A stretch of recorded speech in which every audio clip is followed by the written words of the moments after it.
You see, it all comes down to a single decision. One choice that forks your life onto a path no one else can see. For me, that day was June 12, 1888.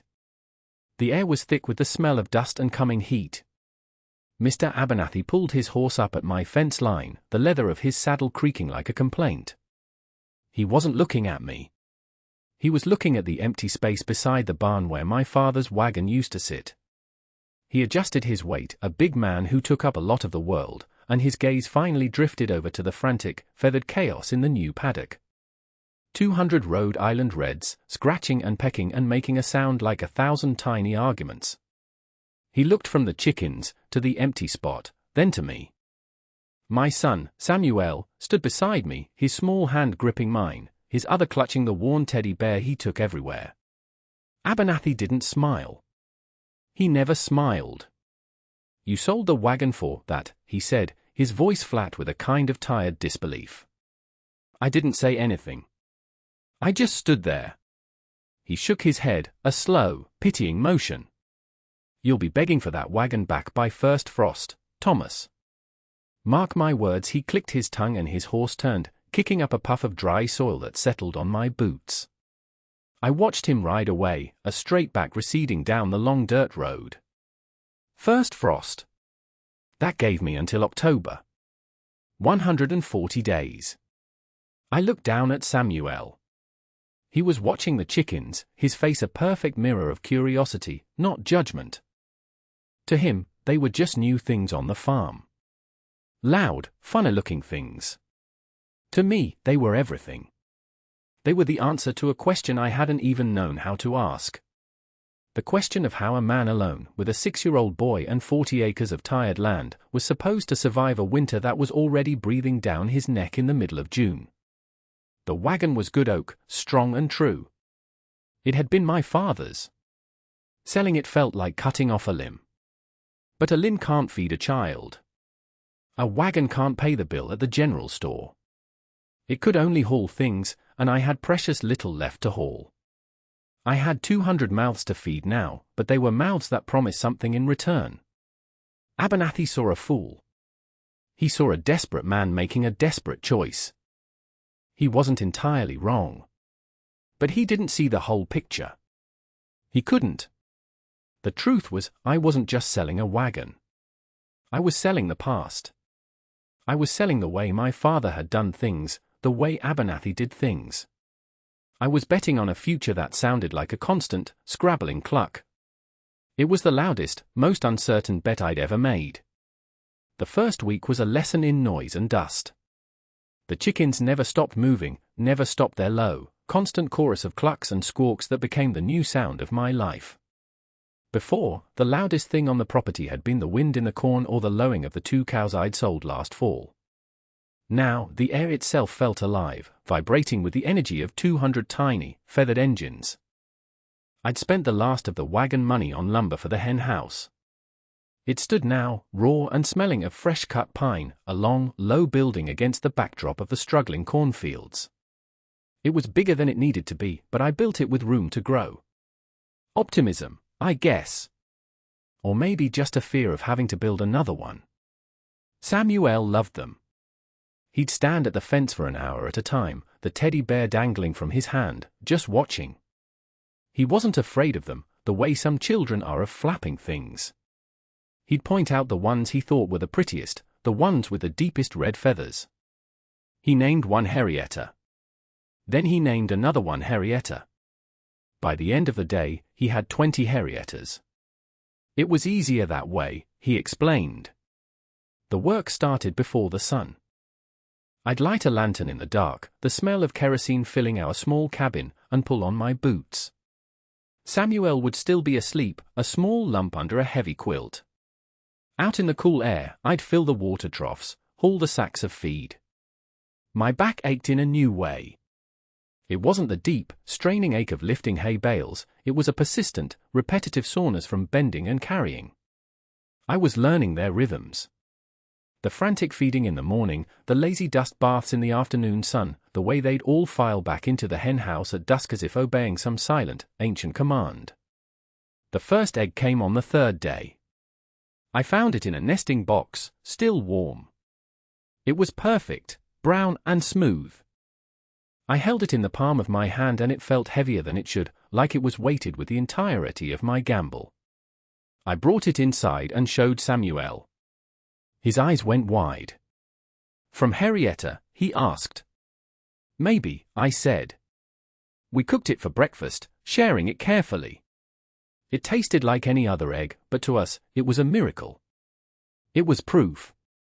The first few dozen went to paying down my account with Mr. Gable at the general store. He weighed them on his brass scale, his face impassive. "Abernathy was in here yesterday," he said, not looking at me, just scribbling in his ledger. "Said you'd lost your mind." I just nodded. "The eggs are fresh, Mr. Gable," he grunted. "They're eggs, Thomas. Let's see if they're still coming in September." He slid a small bag of flour across the counter. Not much, but it was something. It was a start. The walk back home felt longer than the walk to town, the bag of flour a meager prize. The sun beat down, and I could see Abernathy's sprawling ranch in the distance, his cattle dotting the green hills like pebbles.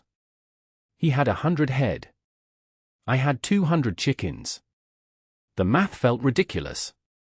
It felt foolish. But as I got closer to my own land, I could hear it. That constant, living sound. The sound of my bet. And for the first time, it didn't sound like desperation. It sounded a little like hope. July was brutal. The heat settled over the valley like a wool blanket, and the dust from the yard coated everything in a fine, gritty film. The creek that cut through the back of my property, the one that fed the small waterfall hidden in the cottonwoods, had shrunk to a trickle. Keeping the water troughs full for the chickens became a constant battle. Twice a day, I'd haul buckets from the well, my shoulders burning. The ground was hard as iron, and the corn in the west field looked thirsty, the leaves starting to curl at the edges. One night, I woke to a sound that wasn't right. It was a panicked squawking, sharp and terrified, cutting through the usual nightly chorus of crickets. I grabbed the lantern and ran outside, my heart pounding against my ribs. A fox! It had dug under the north side of the fence, a feat of patient, hungry engineering. Feathers were everywhere, pale against the dark ground. I saw the flash of its tail as it scrambled back through the hole, a hen limp in its jaws. I was too late. It had taken 3 hens. It felt like a personal theft. It wasn't just the loss of the birds, or the few dozen eggs a week they represented. It was the violation. The reminder that I was not in control, that for all my hard work, a predator could undo it in minutes. Samuel stood at the cabin door, his face pale in the lantern light, his bear clutched to his chest. He was crying silently. I patched the hole, my hand shaking with anger. Then I spent the rest of the night reinforcing the entire perimeter of the fence, burying rocks and scrap lumber a foot deep into the hard-baked earth. I worked until my fingers were raw and my back screamed, the lantern hissing beside me. As the first hint of dawn touched the sky, I finally finished. I was exhausted, filthy, and discouraged. The loss felt immense, disproportionate. It was a crack in the foundation of my plan. Sitting on the back step, watching the sun come up, I looked from the secure hen house to the thirsty cornfield. Abernathy's words echoed in my head. First frost. He probably had men who dealt with foxes. He had deep wells that never ran dry. He had wagons to haul whatever he needed. I had my own 2 hands, a boy to protect, and a growing sense of dread. The chickens, now quiet, were pecking at the ground inside their fence. They didn't mourn their dead. They just kept on. And I realized that's all I could do, too. I looked at the corn, then back at the chickens. An idea started to form, a whisper of a connection I hadn't seen before. The corn needed water. The chickens needed food. The land needed help. And I was the only one here to give it. Maybe they weren't 2 separate problems. Maybe they were 2 parts of one single solution. The thought didn't fix anything right away, but it was a handhold in the dark. It was enough to get me to my feet and start the morning chores. The rhythm of the work settled into my bones. Up at 4, chores, breakfast with Samuel, more chores. The days were long, but they had a shape. And slowly, things began to change. I started trading eggs for more than just flour. The blacksmith, a man named Peterson with arms as thick as posts, would take 2 dozen for sharpening my tools. The doctor's wife took 3 dozen a week in exchange for medicine for Samuel's cough. It was a small, fragile economy built on barter, a network of neighbors willing to trade value for value without a coin changing hands. It wasn't profit, not yet. But it was survival. One afternoon, an old buckboard rattled up my road. It was Henry, a man who'd worked for my father 30 years ago. He was stooped now, his face a roadmap of long years in the sun, but his eyes were still sharp. He didn't come around much since my father passed. He stopped the wagon and just sat there for a minute, looking at the chickens, then at the sturdy hen house. He spat a stream of tobacco juice into the dust. "Your father would have called you a fool," he said. It wasn't an insult. It was just a fact. He probably would have, I agreed. Henry climbed down slowly from the buckboard. He walked over to the fence, squinting at the birds. "But your mother," he said, his voice softer. She'd have understood. I looked at him, surprised. I barely remembered my mother. She died when I was not much older than Samuel is now. I had only fleeting images of her, a scent of baking bread, the feel of her hand on my forehead. My mother. "Oh, yeah," Henry said, leaning against a fence post. "She kept a flock. Not this big, mind you. Maybe 50 birds. Sold the eggs to the prospectors heading up to the hills.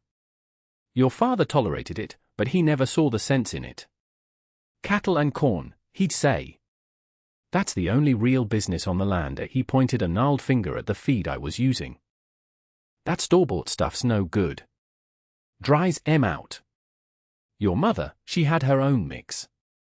Cracked corn, of course. But she'd add ground oyster shells for the egg shells. And she'd boil potato peels and mix it in. They loved it. Laid eggs like you wouldn't believe." He stayed for an hour, talking about the old days. He talked about my mother's garden, about how she knew the name of every plant and what it was good for. He made her real for me in a way she hadn't been before. He wasn't offering help, not directly. He was offering knowledge. A history I didn't know I had. When he left, the dust from his wagon hanging in the still air, the farm felt different. Less lonely. It wasn't just my crazy idea against the world anymore. It was connected to something older, something I'd never known. That night, after Samuel was asleep, I didn't go straight to bed. I went to the old trunk at the foot of my bed, the one that held the few things of my mother's that were left. I lifted the heavy lid. It smelled of lavender and thyme. Beneath a stack of neatly folded linens and a wedding dress yellowed with age, I found it. It was a small ledger, no bigger than my hand, bound in dark, cracked leather. Her initials were embossed on the cover in faded gold leaf, E.M. I had never seen it before. My father must have packed it away and never looked at it again. I took it to the small kitchen table and lit the lamp. The flame flickered, casting dancing shadows on the walls. I opened the book. The first page was dated April 1865. 23 years ago. The handwriting was neat, precise, a series of elegant loops and lines that felt completely foreign. It wasn't a diary. It was a record. A meticulous accounting of a business I never knew existed. She listed the initial cost of 50 hens. The price of lumber for their coop. Then, page after page of entries. May 3rd, 1865, 38 eggs. Sold 3 dozen to Mr. Henderson, prospector, for 15 cents. May 4th, 1865, 41 eggs. Traded 1 dozen for sugar. I sat there, turning the pages, for what must have been hours. It was all there. A complete blueprint. She tracked their feed consumption, noting how production dipped when she used one type of grain versus another. She had a recipe for a mix, almost exactly what Henry had described, cracked corn, oats, boiled vegetable scraps, and crushed river shells for calcium. There were notes in the margins. Suspect a weasel, must reinforce the floorboards. Molt begins early this year. Add more protein. The red hen with the black spot is a poor layer. Good for the pot. It was a voice from the past, speaking a language I was only just beginning to learn. She had faced the same problems I was facing. Predators. Feed costs. The changing seasons. And she had solved them. She hadn't just kept chickens, she had run a business. A small, successful one, hidden in the shadow of my father's much larger, much more conventional ranch. I felt a strange mix of emotions. Awe at her quiet competence. A profound sadness for the woman I never got to know. And a jolt of connection, so powerful it felt like she was sitting right there in the room with me. This wasn't just my struggle anymore.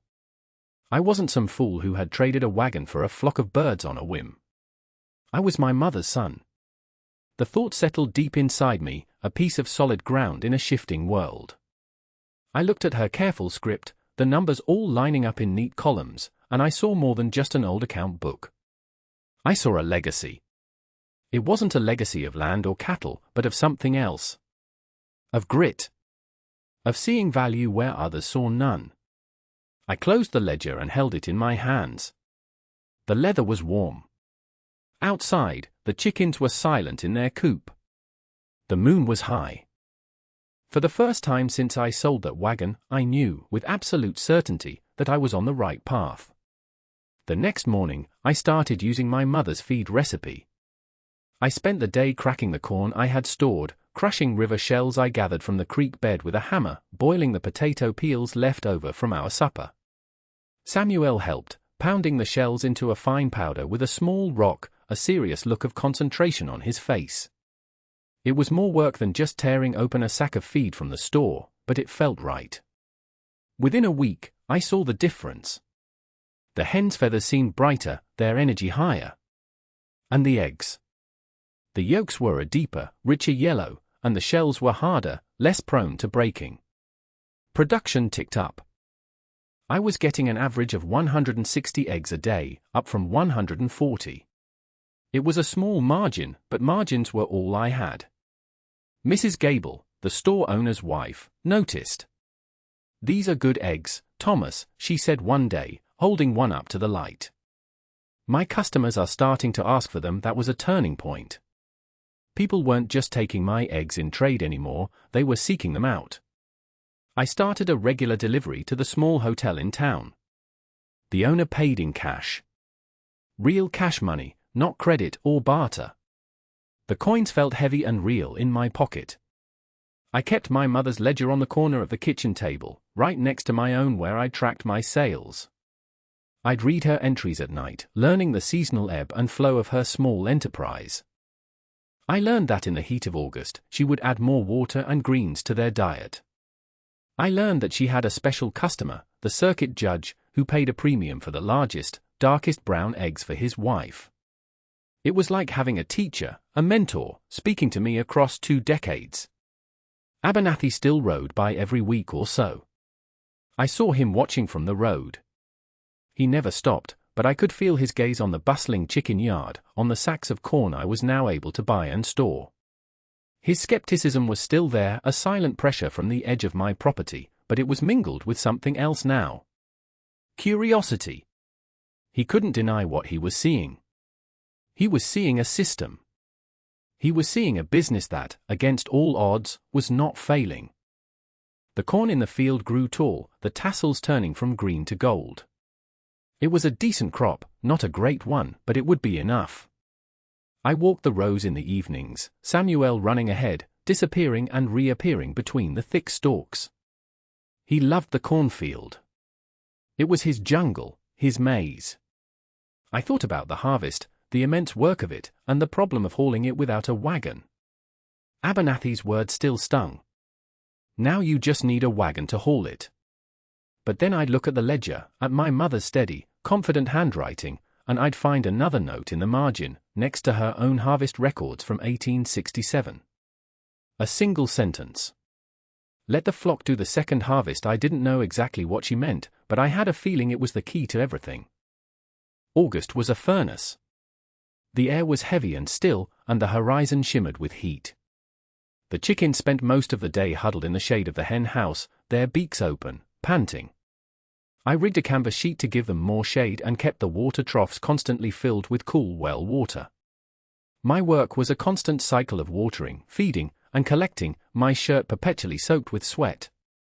In the hottest part of the day, when the world seemed to slow to a crawl, I'd take Samuel down to the creek.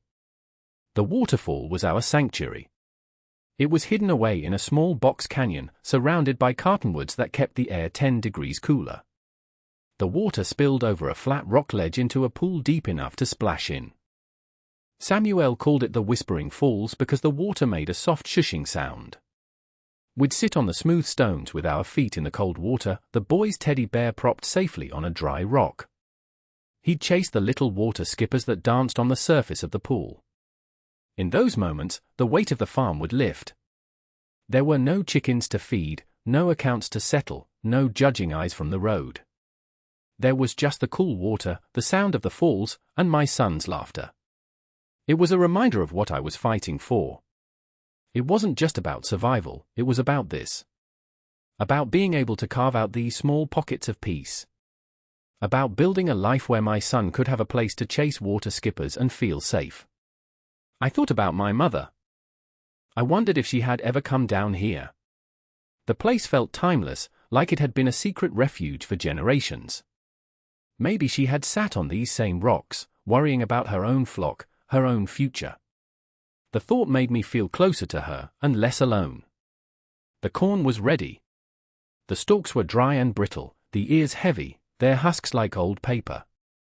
The harvest was upon me. I used the cash from the hotel egg sales to hire 2 brothers from a neighboring farm.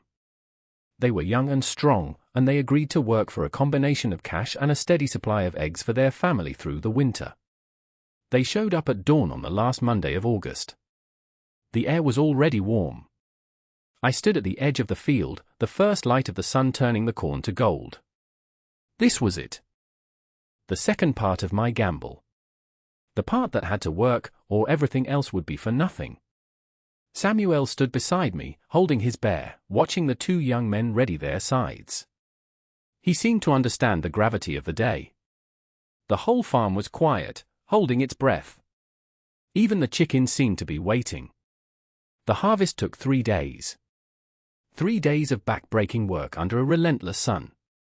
We moved through the rows, the rhythmic swish of the sides cutting through the dry stalks, the crackle of husks as we threw the ears of corn into piles.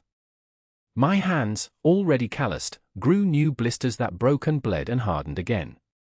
At night, I'd collapse into bed, every muscle screaming, and fall asleep before my head hit the pillow.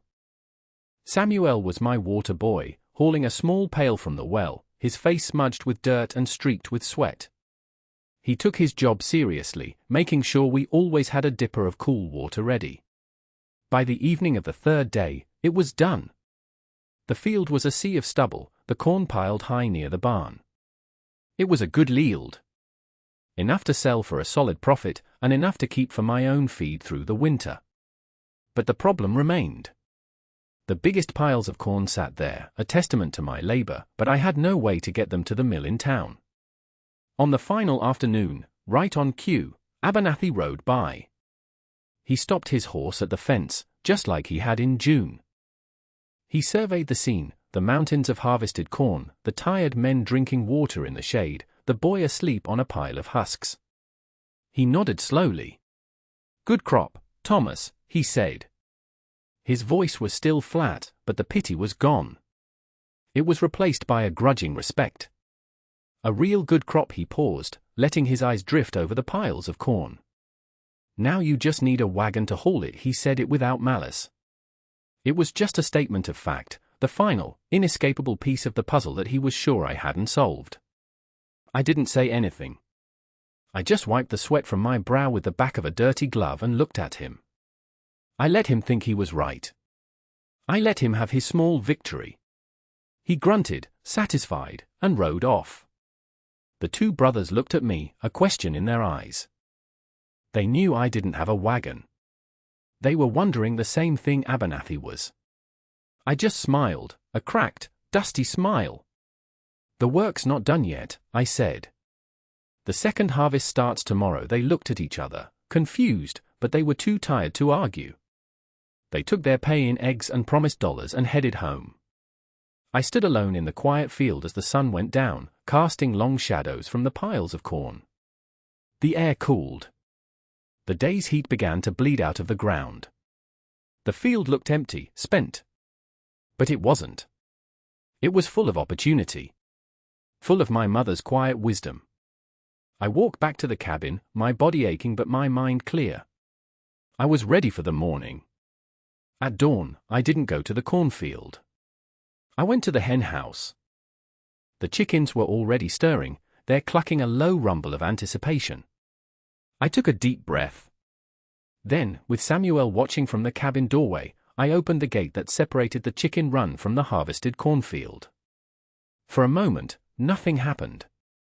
The chickens milled around the opened gate, hesitant. Then one brave hen, one of the Henriettas, stepped through. She looked around, saw the vast expanse of stubble and possibility, and let out a triumphant squawk. That was all it took. The hesitation broke, and a wave of red feathers poured through the gate. It was a sight to behold. 200 chickens fanning out across the field, a living, breathing tide of industry.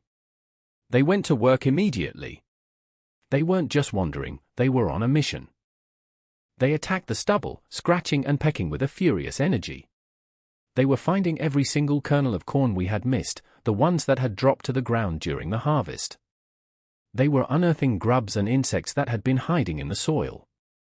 They were doing what my mother had called the second harvest. They were cleaning my field better than any team of men ever could, turning waste into food. And they were doing more than that. As they scratched and dug, their little feet were tilling the soil, breaking up the hard crust. And with every step, with every peck, they were leaving behind their own contribution, fertilizer. They were preparing the ground for next year's crop, enriching it in a way I never could have afforded to. It was a perfect system. A closed loop of energy, where nothing was wasted. The corn fed the chickens, and the chickens fed the soil that would grow the next crop of corn. It was elegant. It was brilliant. It was my mother's legacy in action. Later that morning, 2 wagons pulled up the road. One was Henry's old buckboard. The other belonged to the town doctor. Henry got down and walked to the fence, watching the chickens work the field. He didn't say anything for a long time. He just watched, a small smile playing on his lips. Finally, he looked at me and nodded. "Your mother would have liked this," he said. The doctor came over, a man I only knew from a distance. "I heard you had a good harvest," he said. "And I know you have the best eggs in the county. My wife won't buy from anyone else. I need a reliable supply of food for the winter, for my family and for some of my patients. I'll buy half your corn, Thomas. And I'll pay you a fair price. My men will haul it." I just stood there, stunned. It wasn't charity. It was business. Earned credibility. He saw a man who produced quality, a man who was reliable. He saw a good investment. My problem of hauling the corn was solved. Just like that. October 15th, 1888. The day of the first frost. I woke to find a delicate lace of white covering the fields and the roof of the cabin. The air was sharp and clean, carrying the smell of wood smoke from my chimney. It was cold. But inside, we were warm.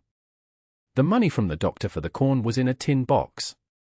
It was more than enough to see us through the winter. I had bought supplies, a new coat for Samuel, and 2 thick wool blankets. I had paid the 2 brothers who helped with the harvest.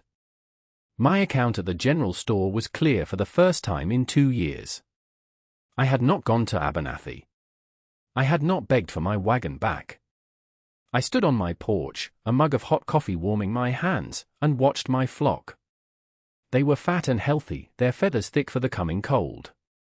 They had feasted on the cornfield for a month, and now they were back in their secure paddock, a steady source of income and food that would last until the spring thaw. The cornfield was quiet, resting under its blanket of frost. It was ready for winter, the soil richer than it had been in a decade. Samuel came out and stood beside me, bundled in his new coat, his teddy bear tucked under his arm. He pointed towards the road. Abernathy was riding by, a lonely figure on his big horse, his breath pluming in the cold air. He wasn't on his way to somewhere else. He had come this way on purpose. He slowed his horse to a walk as he passed my property. He didn't look at me. He looked at everything else. He saw the sturdy hen house, the smoke curling from the chimney, the well-fed flock. He saw the empty, clean-tilled cornfield. He saw a farm that was not just surviving, but thriving. As he reached the end of my fence line, he finally turned his head and our eyes met across the frosted ground. He stopped his horse. For a long moment, he just sat there, the silence broken only by the snort of his horse. I thought he might say something. An admission, maybe. An apology, even. He did neither. He simply gave a slow, deliberate nod. It was small. It was barely perceptible. But it was enough. It was an acknowledgement. An acceptance. A silent concession that the fool who sold his wagon for chickens had been right after all. He turned his horse and rode away. The open loop was closed. The challenge laid down in the dust of June had been met. I had marked his words, and I had proven them wrong. I looked down at Samuel, who was watching the last of the chickens emerge from their coop into the cold morning sun. He didn't know the significance of that nod.